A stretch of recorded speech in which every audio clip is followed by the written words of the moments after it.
Fondé en 1975, mais possédant un héritage riche d'institutions plus anciennes, l'INSEP est une structure de référence dans le domaine du sport et particulièrement dans le développement du basket. Aujourd'hui, nous avons la chance d'avoir à nos côtés Michel Rat, ancien international français et président du Centre fédéral, pour nous raconter l'histoire du basket francilien et le rôle de l'INSEP dans l'ascension de ce sport. Alors nous nous situons aujourd'hui à l'INSEP dans le cadre de cette interview. Est-ce que vous pouvez nous expliquer en quoi cette structure est importante dans le basket français? Oui, cette structure qui s'appelait INS à l'origine, à la fin de la Seconde Guerre mondiale, était considérée comme la maison des fédérations. Les enseignants qui étaient ici étaient à la fois les entraîneurs nationaux. Alors cette structure, elle servait à la préparation des équipes nationales pour les grandes compétitions, mais en même temps, elle contribuait à la formation des entraîneurs et des arbitres et des officiels. Voilà.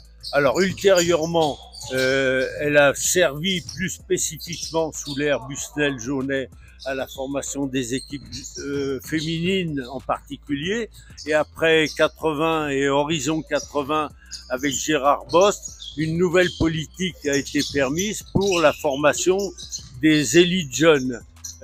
C'est ainsi que sont nés ce qu'on appelle les pôles, et des jeunes ont été recrutés pour venir ici en internat dans la structure INSEP et qui préparaient nos jeunes, nos équipes nationales et ultérieurement pour les meilleurs devenir des internationaux de haut niveau. Voilà. Alors cette structure, elle aide beaucoup le basket français dans sa perspective de formation des élites jeunes vers les équipes nationales et à la fois dans les compétitions internationales de jeunes, évidemment. Voilà. Vous êtes l'un des piliers du basket en France. Est-ce que vous pouvez nous parler un petit peu de son histoire? Oui, c'est une histoire très simple et compliquée à la fois. Ce basket est né aux États-Unis et dès 1894, on a eu la première manifestation de ce sport dans le cadre d'une séance d'éducation physique à la rue de Trévise, qui est devenue un lieu emblématique de la pratique. Après, en France, ce sport s'est développé grâce au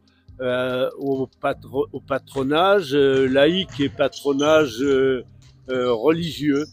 Et le grand moment vraiment de l'institutionnalisation et du développement du sport en France, c'est après les Jeux interalliés qui se sont déroulés suite à la Première Guerre mondiale au Stade Pershing.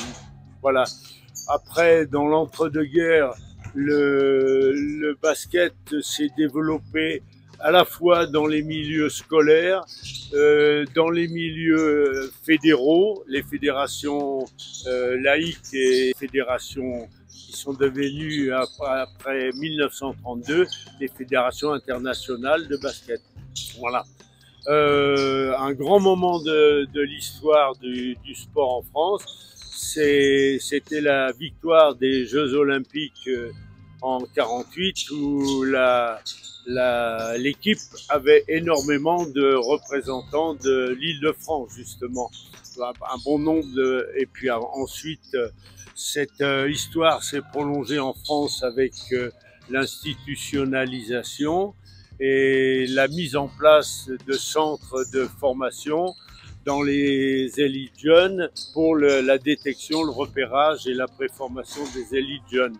Aujourd'hui, nous sommes proches des Jeux Olympiques et nous avons la chance d'avoir un certain nombre de joueuses et de joueurs qui sont dans notre équipe nationale, qui n'est pas encore fixée, mais qui va nous représenter notre pays aux Jeux Olympiques de Paris.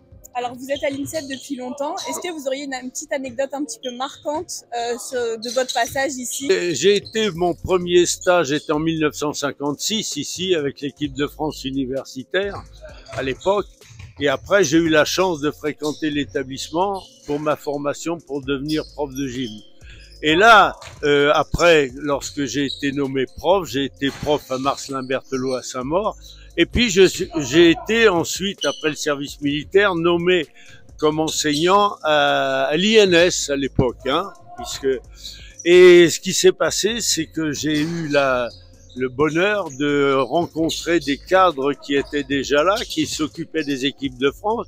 Je veux parler de Jacques Persson et de Joe Coste, notamment, qui sont des franciliens. Hein. Et j'ai eu la chance de pouvoir être avec personnes qui ont été envoyées par Busnel en Yougoslavie pour l'implantation du basket yougoslave.